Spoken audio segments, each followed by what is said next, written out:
On. Hi, everyone. I am Esther Raphael. I'm the CMO of Intersection. We are an out-of-home media and technology company that really specializes in delivering programming, consumer amenities, and advertising to cities. We've already been introduced to this lovely panel. I was just sharing with Abhi earlier that yesterday was the first time I had gone to the floor of CES out of all the CESs I've ever been to.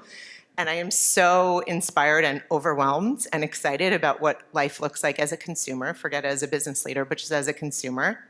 Apparently we will have robots to take care of our children for us, so I would like to order one immediately. Come home with me. But as a marketer, the first thing I saw when I walked in was new digital out-of-home signage, which I was very excited about. And it got me really thinking about this panel and what our life looks like as marketers and leaders over the next few years. So with that, let's talk about this concept of digital transformation. And it's such a big statement, but how it has evolved in your individual industries over the past 3 years, and what are the key drivers that are shaping the next phase for you? So let's just go down. All right, perfect. Hi, everyone. I'm Olivia. I'm the head of marketing at Gemini, and we're a cryptocurrency exchange and custodian. So digital transformation is sort of like how crypto came about. And for us, a lot of our strategy has been on the digital side. I'd say the vast majority of it, largely on platforms like X and Reddit, more of like the social engagement platforms. So for us, it's less about like transforming to digital, and it's actually sort of the reverse. We're trying to incorporate out of home and more traditional types of media into our strategy now because we've been so digital only for so many years. I'm Amanda Moore with Cirque du Soleil.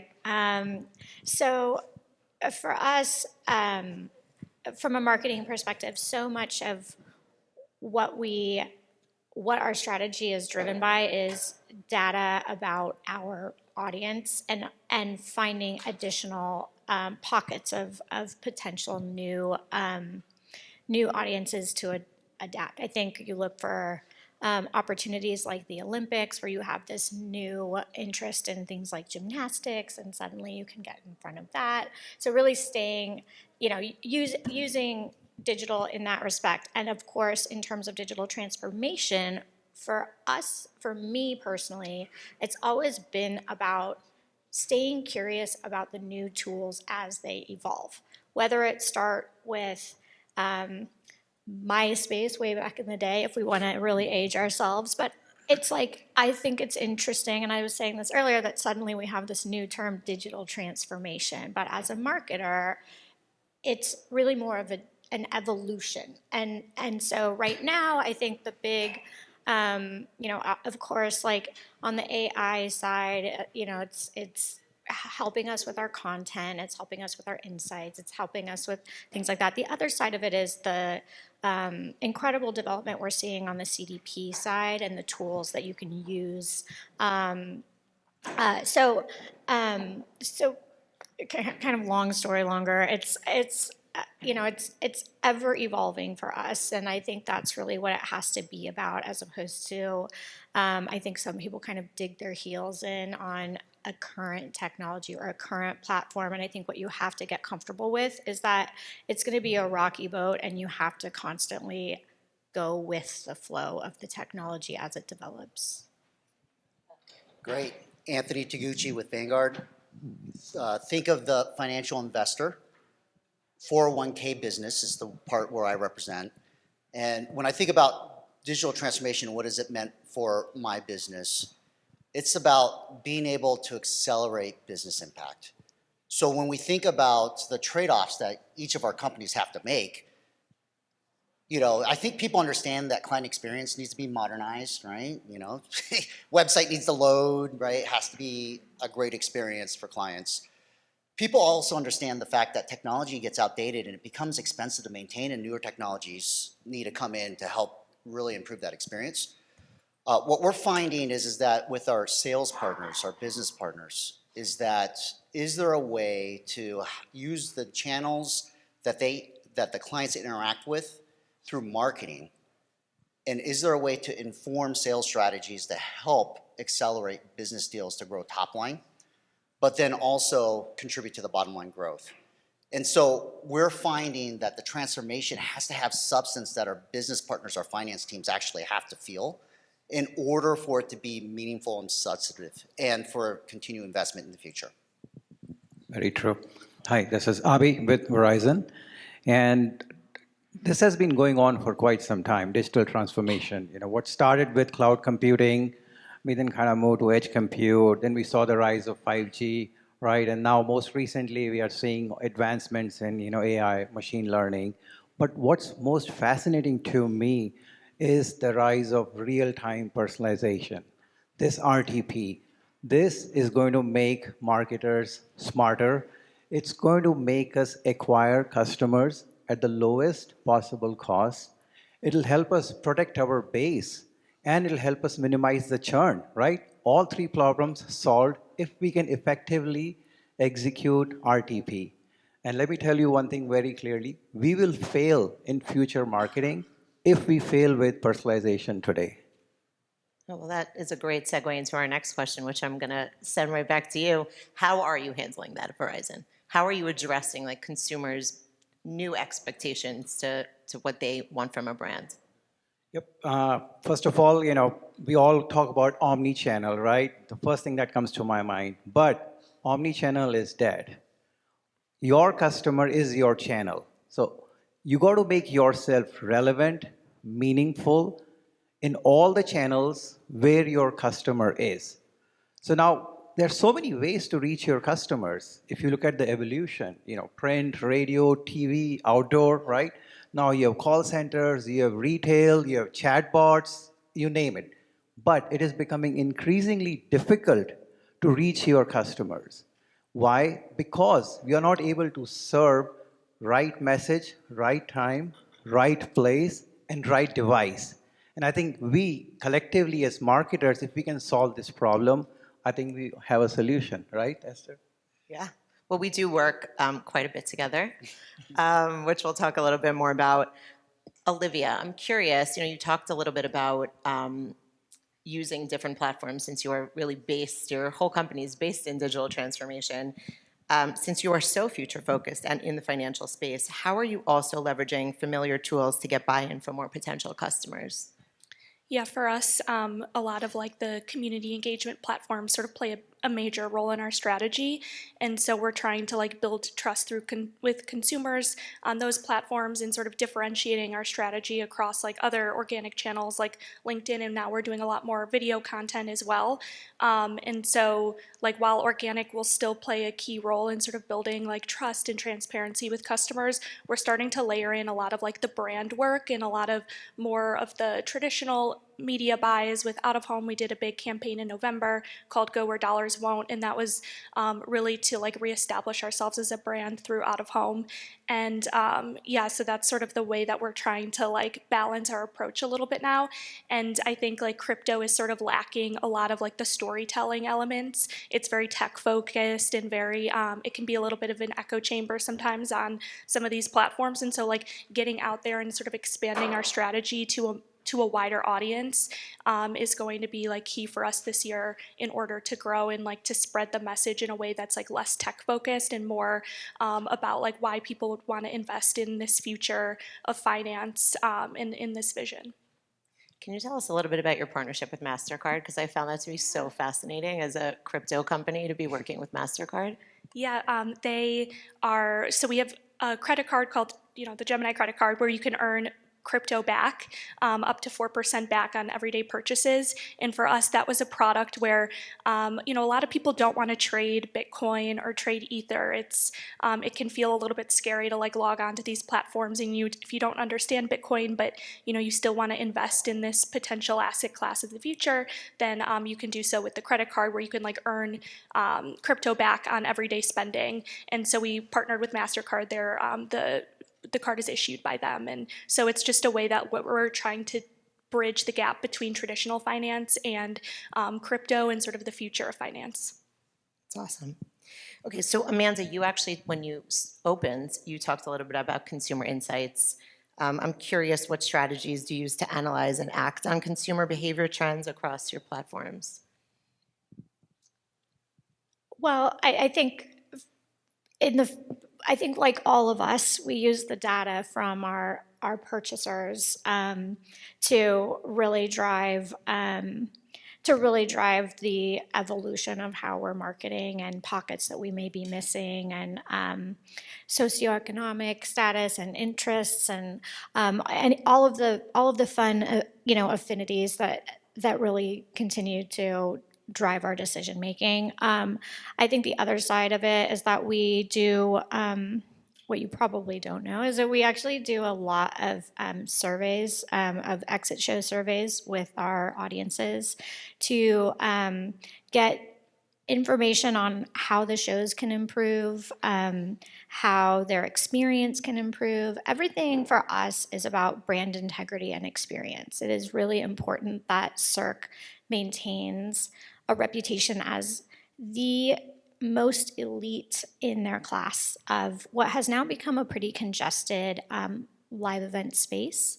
And so for us, we use a lot of that information to really manage that brand integrity, have kind of going to what you were talking about earlier, our relationship with our fans is so crucial for the future of Cirque. It is so important that Cirque has a multi-generational audience, and that is going to happen because of the reputation that we have and the experience that our audiences have, and the way that they essentially, I look at every single person is an influencer for our brand. And so we use all of the data that we can get to really, and it's so much fun now with engagement audiences and all of the, especially the social platform, as you can imagine. For us, we're such a visual medium. It's been something that's really driven. It's been absolutely crucial for us to drive the evolution and really just sustaining the business and a landscape that's just gotten extraordinarily saturated with this like new buzz immersive experience extravaganza that I feel like we've really seen come out of the pandemic. But I think, like I said, it really all comes down to the experience that we have. And if nothing that I do to market the show is going to matter if the experience on site is not a positive core memory for every single person that's there. We still need the in real life moments to connect. Anthony, tell us a little bit about how you see the role of social and digital platforms evolving in shaping your brand consumer relationships, and also how is digital transformation helping you create more personalized experience for your customers? Yeah, absolutely. So when we think about how we're using social, I'll give you a use case in a bit, but it's really been a great source of deeper insights on our clients and customers. So when we think about the B2B audience and we're selling into companies, the 401k plans, we interact with them on sales, and then we do programmatic and we do all the channels that really surround that engagement, but we don't get a lot of feedback other than they engaging in our channels. In social, what's fascinating on LinkedIn is we've been playing around with this a little bit. There's a new feature that's on there that you can actually do polls, and then you can say, hey, what does the value of advice, financial advice, mean to you? And you give them an option, right? It helps us to manage our retirement plans better, and they select one of the 4 answers. We can actually take that response and through the data know that it was this person with this company, and we can give it to our sales team, and they can go in and have a conversation the next time they meet with them and say, we noticed that this is actually on this topic is really interesting to you. And it helps us to then reimagine how we can leverage the intelligence from social channels. So we do think that it's going to be massive as we move forward. Thank you. Yeah. Let's keep it in the financial world here.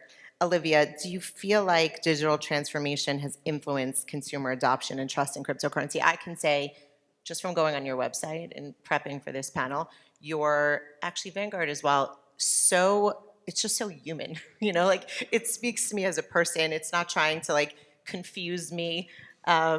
it's trying to give me the information I need to have the best experience possible. So curious to hear your take on how we've changed the landscape and people have felt a little bit more comfortable with your space. Yeah, I'm glad you felt that way because we put a lot of effort into the copy and making it feel really human. And crypto can feel, obviously, it's very abstract. And so the less abstract we can make it feel through copy and storytelling, creative messaging, the better. And yeah, I think just making sure that what we're doing is really like authentic and developing a brand tone of voice across every channel that's slightly different, but really sort of like speaks to the audience there. And yeah, we want people to feel like there's this level of transparency that's sort of expected in crypto. Crypto's a public ledger, so being like really transparent about our products and our services, and then also adding in just like making it very authentic and bringing it like down to earth to make sure people can understand it and sort of like speaking to them where they're at in the journey, I think has been super important for us. I love that. All right, let's dig a little deeper onto specific platforms. I think, Amanda, for you, with AR and VR gaining so much traction, how is Cirque du Soleil exploring immersive technologies? I know you just touched on the immersive experience, but how are you redefining storytelling? If I'm not in Vegas, how do I experience Cirque du Soleil? Right. Well, we're doing, especially coming out of COVID, where that completely shut down live events as a whole, we really had to reframe how we're looking at diversifying our business. And so that was one aspect of it. I think what's important for us is as we're developing everything from TV shows, we have a incredible documentary about the reopening on Amazon. We actually had a VR experience for CAW. We're updating that. But it's really important for us to create content and experiences that actually inspire you to see the live performance instead of replacing the live performance. I think what I love about live in general, and I've worked in it for 20 years. I mean, I've been at Cirque for 4 months, just to give some backstory. I was the head of residency business for Live Nation prior to, and I've worked in live events since 2005, but really, entertainment since 2000. I'm the dinosaur, I think, up here. But I think for us, delving into VR, we have some projects in the queue there where we're working on some releases of, sort of 3D iterations of our shows. Like I said, it's so important to us that it's like an amuse-bouche instead of replacing. And so we can't really give you everything, right?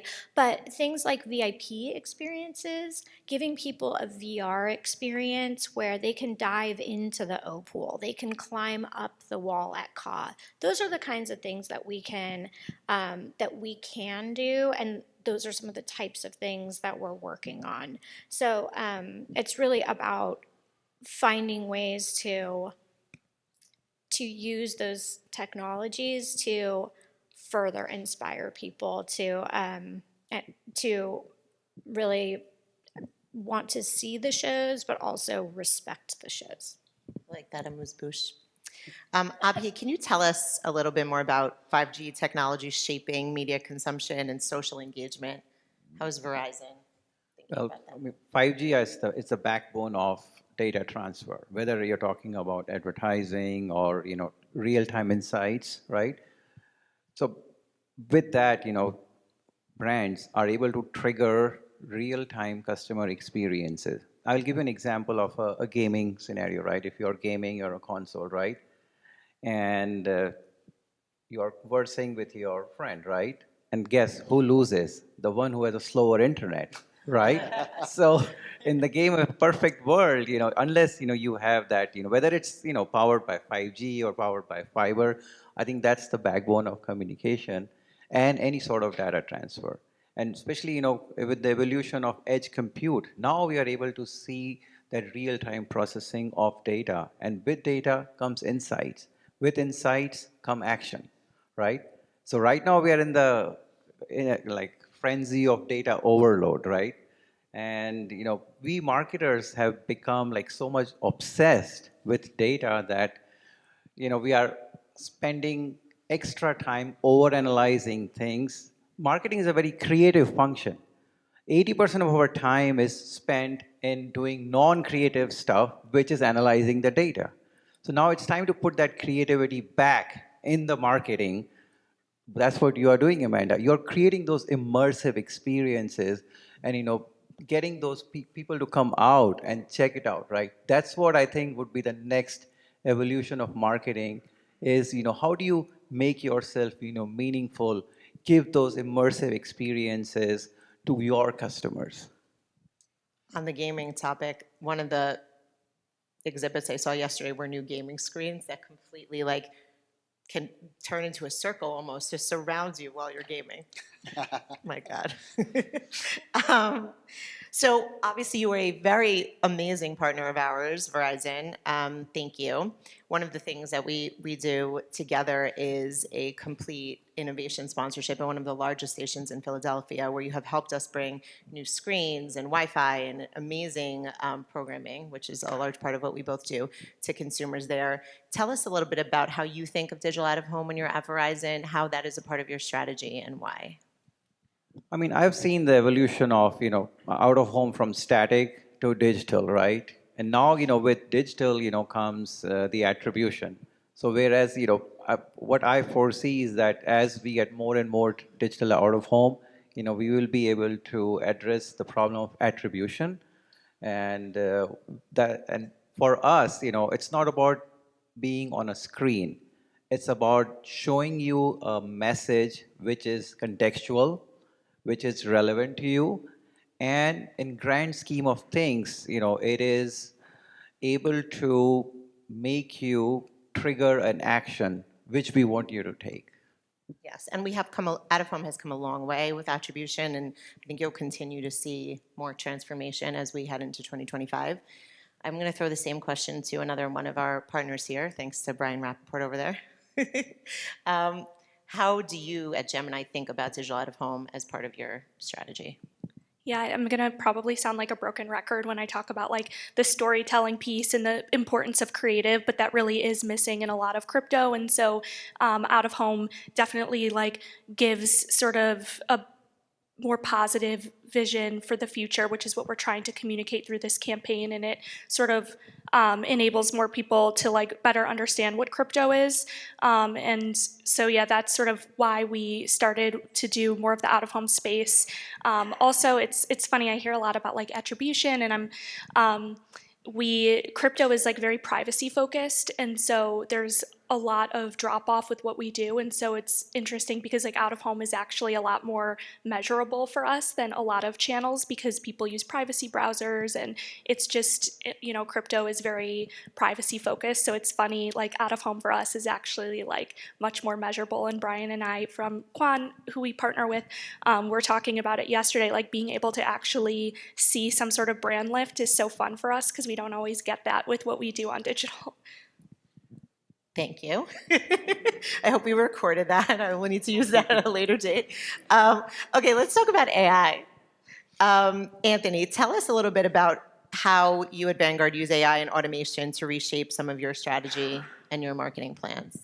Yeah, I mean, AI is the buzzword, right? I mean, how many of you don't use AI? See, there's no hands in the audience for those who are watching on camera here.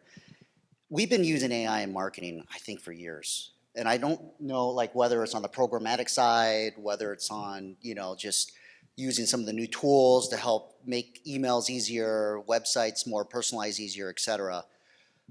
What I think the trend for us for AI moving forward is, how do we actually get smart with the data that the channels produce in order to do something meaningful?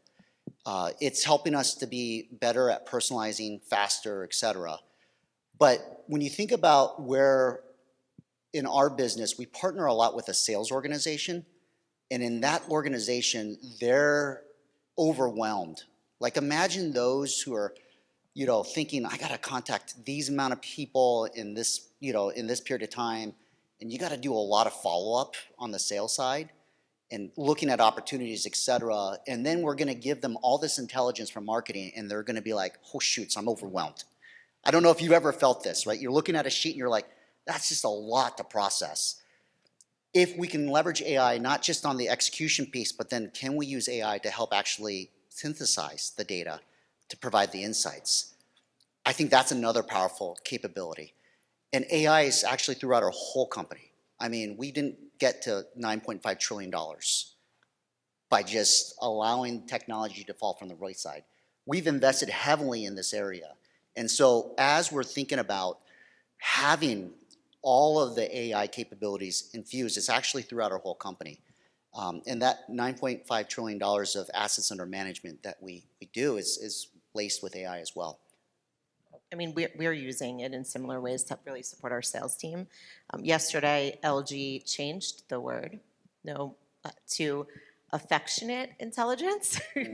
And their whole booth was about using AI to like change a person's life within their home. So I'll let you all read about that. I guess we have a new buzzword to learn. Yes, We're using A in a different way. Amanda, what strategies are you guys using? Sorry, affectionate. For some reason, that gave me like anxiety. I too have anxiety. Is that another A? Yeah. I was like, Anxiety intelligence. yeah, I have that. If anybody needs any, I've got extra anxiety intelligence over here. For us, I think on the marketing side and going and kind of going back to what you were saying about how our jobs really are creative driven, and our bandwidth is so finite, and it's never felt more finite than with the abundance of data that we're having to not only analyze for our own use on campaigns, but also for our reporting, right?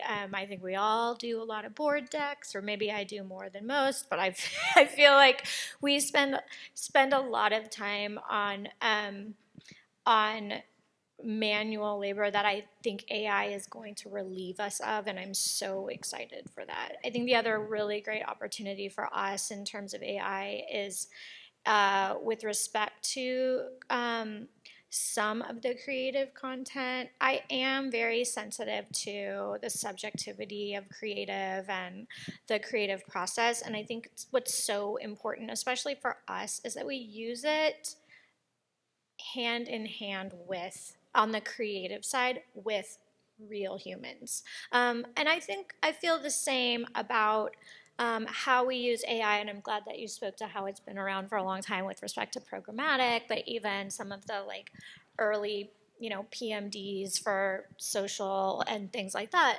I think that what we have a tendency to do, and this happens a lot with Meta, is we kind of set it and forget it. And I think what's important to remember is there's still error available in that. And I'll never forget like placing a Pitbull ad, and my PMD hadn't managed it, even though I was up their butt every single day making sure that they were checking things. And my end reporting had that it had just evolved to targeting all these like Pitbull owners and Pitbull puppies and things like that. And I was like, I will murder someone for this. But I think that's the thing, is that it's about finding that balance of how to use it, how to manage it, and how to use it as a resource to enable bandwidth where you need it, versus replacing things altogether. This was a big topic, and I have so many more questions, but we only have a few minutes left. So let's close with, what have you seen, or what technology are you most excited about in each of your businesses as we begin January of 2025? Abhi, why don't you kick us off? Which technology I'm most excited about? Yeah, for your business as we head into this new year. I mean, personalization, I think, that's the key. I mean, if you are able to achieve real-time personalization, I think 99% of marketing challenges will be solved, because it is extremely difficult to deliver the right message at the right time, right place, right channel, right device. Think about that, how complex it is. And if we can master that, I think, we all will be pretty good, yeah. I thought you were going to go with what we saw on the show. I got excited about those thin screens that are transparent. Oh, that- well, you could Yeah, also. no, Well, no. did you get the price of that screen? Yeah, no. Because it was a thin, transparent TV, and it's beautiful and gorgeous. But for 77-inch screen TV, it is $59,000. So if you would like to order me one, I will happily accept it. There you go. Really quick, the real-time CDP, customer data platform. I think with AI-laced technologies really pulling in data and then helping us with the creative, the personalization piece, I think that's really a huge opportunity for us. So we're loving personalization. It's a trend. Yeah, I think for us, I think what you guys would all be pretty surprised by is how little data we have on our audience. We only have our purchaser data for the most part, and if that gets passed along, we don't have it, or if it's sold through an Expedia or Vegas.com, we don't get it at all. So it's actually a lot harder for us than you would imagine to really get some of the insights or to reach the interest parties. So in terms of CDPs, I'm so interested in some of the. First of all, I love that that High Touch has an a la carte sort of menu, and I'm really excited to start using a couple of their marketing specific tools because of the ability to reach a whole household based on an IP address or things like that. I love what they're doing with the space. I love that it can be plugged into existing CDPs. So that's one that it's not even intended to be a full-on plug, but I'm really excited to work with it. For me, I'll stay on the AI trend. I think it'll enable us to be more creative and, do more thinking on how to best tell a story, which I'm excited about this year. Awesome. Well, thank you, guys. This was fun. Thank you, Brand Innovators.